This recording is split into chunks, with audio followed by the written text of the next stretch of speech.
A new survey suggests 60% of residents here in the GTA worry about sacrificing their basic needs to keep a roof over their head. Joining us now to discuss is Habitat for Humanity CEO Julia Deans. Thanks so much for being with us today.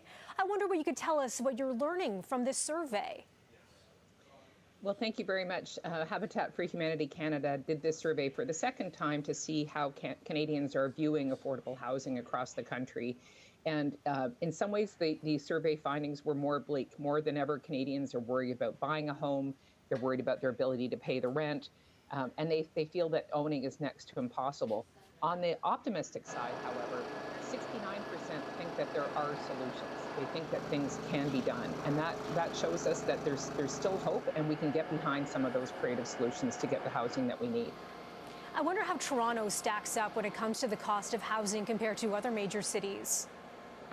Yeah, we do see the cost of housing going up across the country, but the GTA is certainly more pronounced. And when we looked at the amount of money people are spending on their housing right now, it's about 50% across the country. In Toronto, it's 54% who are spending more than 50% of their money on housing. And if they're doing that, it's well above the 30% max we look for. So it means that people are making choices about things that they're not going to buy, like food and education and transportation and all those other essentials. We also found that in the GTA, people are much more bleak on the prospect of owning a home and thinking that it's possible. Across the country, it's about 72%, and in the GTA, 82%. So quite a significant jump. The fall economic statement from the federal government is coming out tomorrow. Housing is expected to be a big topic, probably not a surprise to you. What kind of supports would you like to see announced? Well, we're looking for the federal government to stay the course on some of the things it's done. Recently, it took the HST or GST off affordable rental housing, and we're looking for them to take it off affordable owned housing as well, because it's just as important. And in many cases, our local habitats are paying back to the government more than what they get in contributions in tax, and that just doesn't really work. We're also looking to the government to hold the hand of municipalities as they try to implement their affordable housing policies across the country and tie federal funding to those improvements. And we're seeing some traction on that.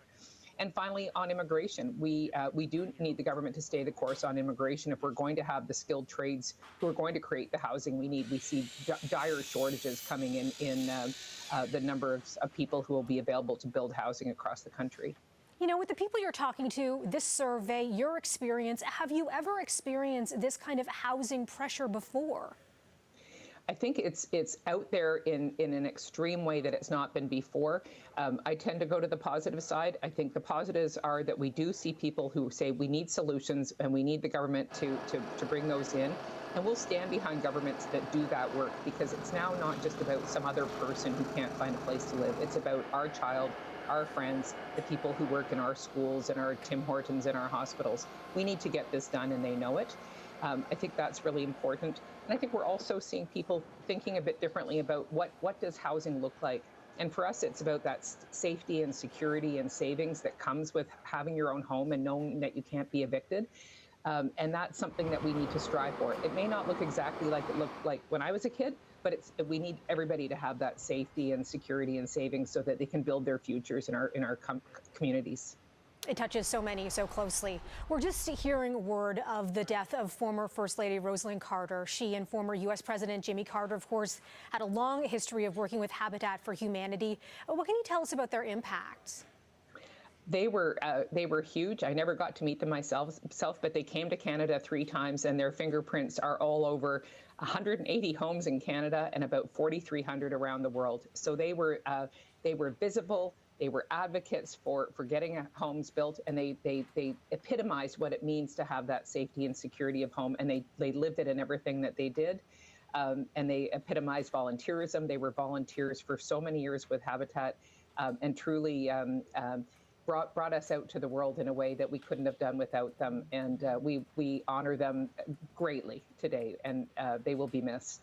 Especially in the wake of her death, I'm wondering if people are watching this, they want to help Habitat for Humanity, what can they do? will certainly be part of what we do. There are local habitats right across Canada and in 70 countries around the world. We welcome contributions of money and volunteering to our cause. We can also just go to Habitat for Humanity Canada, and we help our efforts across the country. And if you want to leave a memory of something that Mrs. Carter meant to you, you can go to habitat.org and leave a memory, and that would mean a lot to the family, I'm sure. Certainly would. Thanks for that. That's Habitat for Humanity's Julia Deans. Thanks so much for your time. Thank you for having me.